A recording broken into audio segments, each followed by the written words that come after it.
I have so many issues I deal with every day. I do forget, and I should not forget that people I come into contact with have a lot of issues that I don't have to understand, and I don't have to become absorbed in, but they're enough that they intrude enough to say, oh, that's a big deal. You know, it's usually like white older women with mental health issues, you know, so, or middle class women or upper middle class white females with mental health issues that coincide with whatever they've learned to be in the world to find the logical conclusion of who they've been taught to be. So when you see people like they get older and have a lot of disposable income, trying to become everything they think they're supposed to be, and over in the West Coast they become Buddhists and spiritual, and they start, you know, talking a little bit like I do, I guess. But they do it in an institutional group, making money, I can help you kind of way. So, because they don't have enough to do. They're like police officers. It's like if police officers really were that passionate about the law, they should go to law school, you know, or they should just delve into the spirit of the law in their own family and 1,000 kilometers around them. You know, really get to know human beings and listen to their life. Police officers should have to do a family tree and name different levels of generational abuse and all get counseling for like several years. You know, then guess what? They wouldn't have so much on-the-job stress and domestic violence. In other words, it's kind of like respecting them in a way and the challenges of what they do, in so much as it has any, or holds out the possibility of having any real value at all to any number of human beings who don't get the value, if nothing else, of what a police officer is supposed to offer them. In some cases, you can change your mind and say, okay, this is what they're really doing. And people learn to be very generous to them, but what you're really doing is protecting a lot of deviant behavior. And part of that, you know, is a part of their job. It's part of their job to be deviant. Part of that is just on the surface, like they can tell you what to do. But they can tell certain people to do things in a certain way that allow them to distribute deviance and to protect deviance. And as much as their job is to remain neutral, you might say, well, they end up protecting deviance all the time. But it's actually interesting to see patterns of who the police protect in every situation. And it reveals a lot about the human mind and about the police. Wow, bald eagles right above me. Hi. Wow. I wonder if they have a nest around here.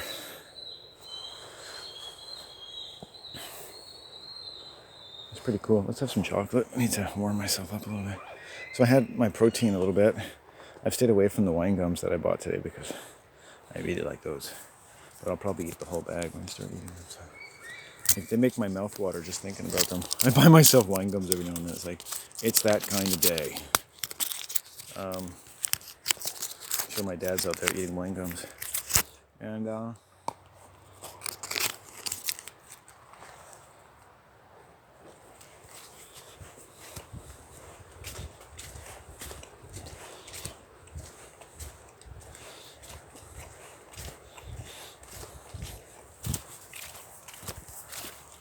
your mom and your dad, even if they're not bad people or psychopaths, people under the strain of society, and based on, yes, any number of choices in their life that are colored by the circumstances they found themselves in.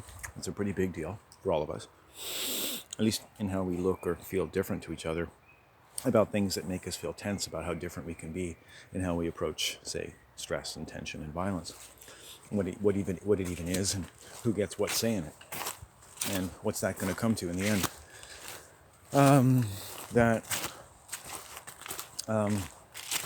You know, how a parent might relate information about each other, how they communicate, what they say, what they don't say, what impressions people are left having about each other and so forth. People don't guard their tongues enough. Right? Children should grow up with wonderful feelings about their mother and father, obviously, right? Now, that sounds really good. But what if the mother and father aren't that good? And now it's like they're delusional. So middle or peasant classes, let's say most of us, 99% of the earth, they get mothers and fathers who betray them and train them and cajole them and extort things out of them and then take pride in what you become, but really they've forced you to train yourself to become everything that you are, and then try to manage a relationship with someone who basically is nowhere near perhaps what they were supposed to be, unless you use a suspension of disbelief that may be, in fact, as well coded into your family as any kind of profession or professional distinction, and performance-oriented luster, and so people can seem deviant in that way.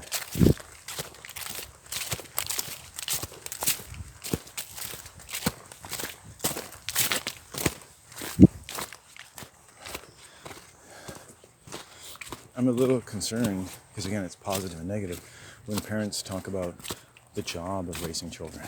Like, a mother's job is the hardest job in the world. Well, it shouldn't really be a job. That's the thing. I take issue with that, right?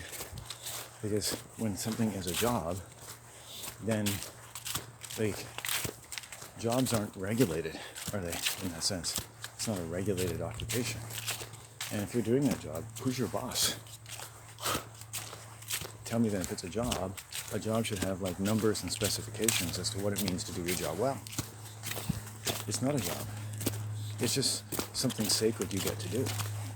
That may be more or less work based upon how prepared you are to do it, and how interested you really are in children, in your child, in yourself, in your safety, and what you're willing to portray or not to advance the priorities of a child's safety over all of the other priorities that have inveigled themselves into your flesh and blood since before you were born.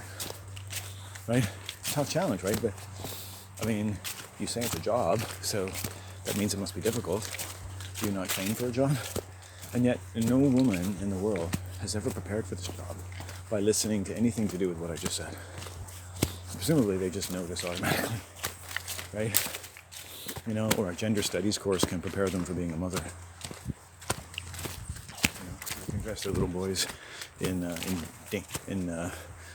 replica penises and take them to the Pride Parade while showing their nipples in the vagina, shooting any man that looks at them like he's having any kind of involuntary arousal, because that's rape, essentially.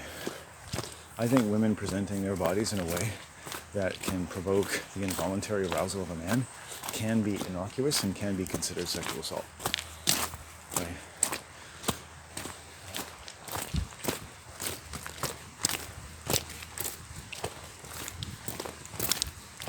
Right? A young girl, where I used to buy weed, started using the word fuck while talking to me. Right? Fuck this and fuck that. And it created a very casual environment.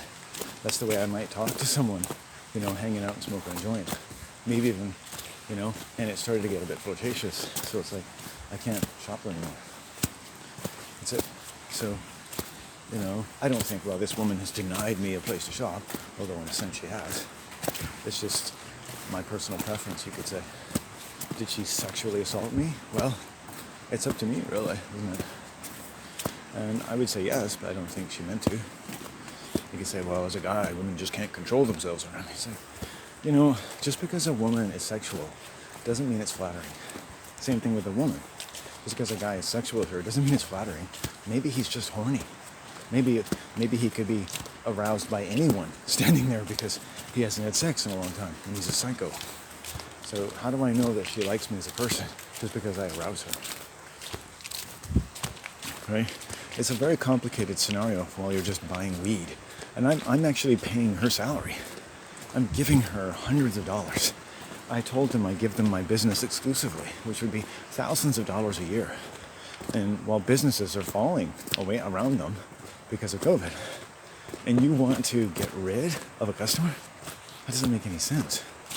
You know, she's telling me like how hard it is to stay afloat, and then all of a sudden it's like she's sexually assaulting me because, you know, she likes me in some way. And when some women like you, they sexually assault you, just like men, right? They sexually assault a woman that they like, right? Because no woman has ever read a book saying women can sexually assault men. You should watch your tongue, right? If I had a store, and I'm 50, and your 16-year-old daughter came in, and I started saying, oh yeah, fuck the government, eh? Fuck this, eh? And she's like, yeah, dude, right on, fuck this. Like, hey, do you want to hang out sometime? You know, right? Not a good idea. but that's kind of what it was like. Thanks. And I, as a witch, men, I can tell men, like, you need to be aware of estrogen, right? Women, you can get aroused around a woman because of her estrogen levels. It doesn't matter what age she is. It doesn't matter when she's old enough to produce those hormones. That's why men can get aroused by like 15, 14-year-old girls. Not that I am, but it can happen, right? And if they're precocious, I'm not saying it's their fault, but they've become sexually aggressive, as human females can in this society, right? And they're producing those things. Like, I've seen this, I've studied it, okay? I've seen 12-year-old girls walk around a ferry and strategically bend over and stretch and expose their asses to middle-aged men, and working their way from man to man until they got to me. And I just ignored them and wrote in my book. And they tittered and walked on, right? That didn't arouse me, but it bothered, amused, and in some sense flattered me, right?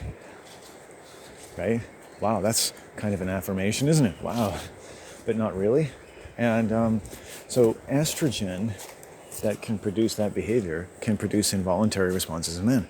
They go, oh, wow, she looks nice. And they're getting that from men. That's why they're doing what they're doing, because there are men who are affirming their behavior and going, oh, wow, look at their little asses, eh?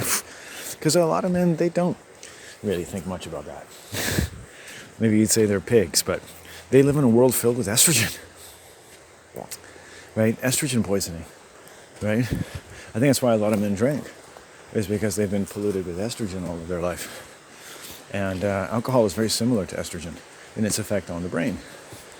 Gives you some idea why a lot of cults are run by women. And they have to have women like bars if they're going to attract men. And women in cults like to find the men that those cults attract. And a woman, in a sense, is a cult. Her body is used as part of many different financial cults in the world. And the products of her body are absolutely the object of every single cult on earth in its uniform and most universal operation. That means your flesh and blood and mine. And that's how the financial system works. That's how the language works. That's why everything is linguistic. It's a cunning linguistics from the beginning.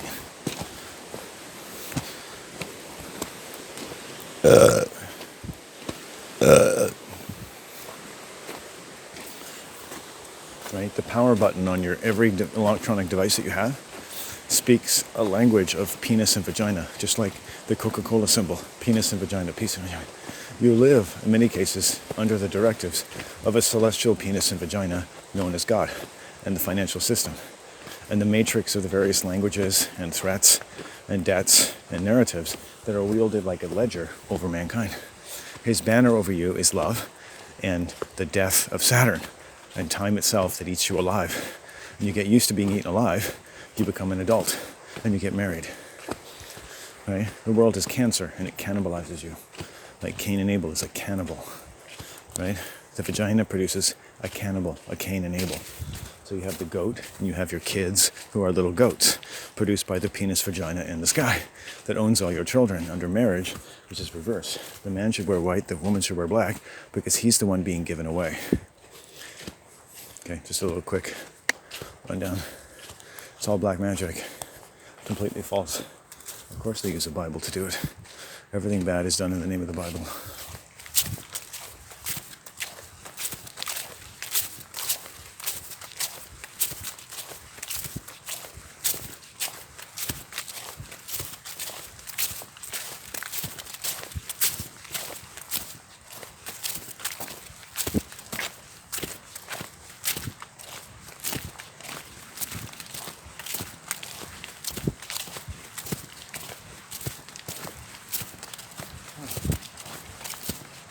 I don't think there'll be much evidence left of this circle I made, but I'm going to go see.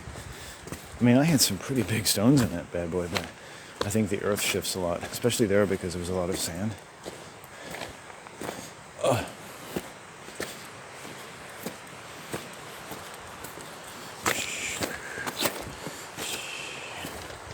Yeah. That's cool. Yeah, it did. Get moving. I wish it was still here. But it's not. Moved a lot of stuff around.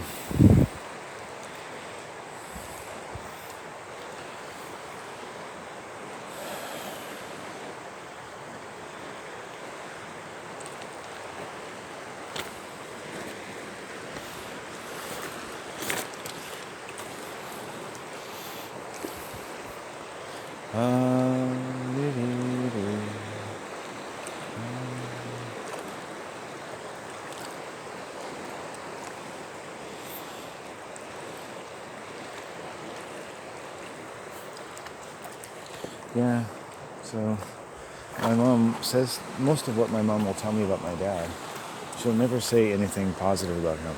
She'll never say, "Oh, your dad really liked you," or "Your dad spoke highly of you." My mom has never once said that my dad ever said anything nice about me, or liked me, or loved me, or "Your dad loves you very much." My mom has never said that, ever, right? I've tried, and I petitioned her to try to get a positive conversation going with my siblings and to find something nice to say to them about me and something nice for them, for them to hear from me and say something to me, anything. And there's nothing. As if she maybe just knows that that's all done. I don't know.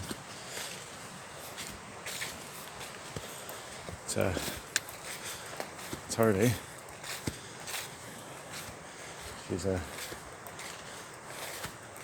not a lot of help there. When someone doesn't say like, "Oh, your father loved you very much," did he not love me?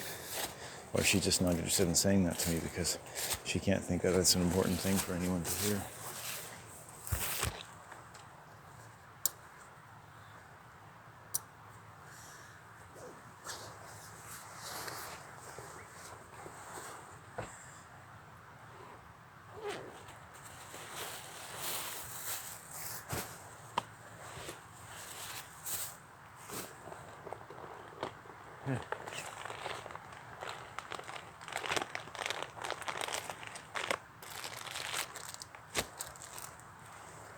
I really want some white roses.